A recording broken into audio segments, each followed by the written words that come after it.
Hi, it's Rebecca from My Inner Witch for Tarby, and this series of videos is going to be all about the difference between the types of tarot decks, oracle decks, and Lenormand, and how to choose what to buy when you want to go out and buy your first deck or you want to add to your collection. And there are so many decks on the market, it can be really confusing.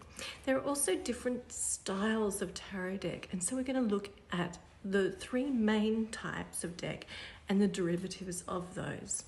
But the first thing probably to think about is when you go out to buy your deck, if you're looking for a tarot deck, it's going to have a very specific structure. There will be a minimum of 78 cards in a full tarot deck. Sometimes you'll get a majors only deck, which will be 22. But if you're after a full tarot deck, the structure is 78 as a minimum, and that is broken into a very specific structure. There'll be 40 minor arcana cards, 22 major arcana cards, and 16 court cards. Occasionally you'll get some decks which will have additional cards on top of that, and we will have a look at that when we look at specific decks as the series rolls out.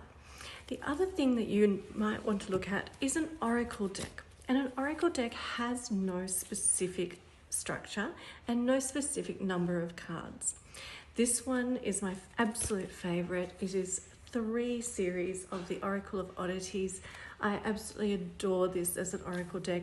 And oracle decks are mainly an intuitive style reading deck, so there's not actually a structure like you'll find in tarot, and generally the card meanings are fairly intuitive, so you will get from an oracle sort of what you draw out of that as an intuitive basis to reading.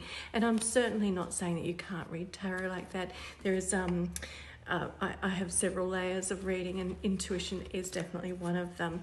But I also respect the structure of the tarot and the core meanings of that structure. And then we can also look at Lenormand, and there's a whole series of cards which are similar to the Lenormand. This again is one of my absolute favorites. And you'll find that Lenormand, totally different system again, and we'll look at that as well, has 36 cards as its basis of the structure. Again, there are some decks which have additional cards, and we'll look at that when we look at specific decks. So to start with, 78 cards in your tarot deck, specific structure, and an oracle has no specific number and no specific structure. We will investigate further.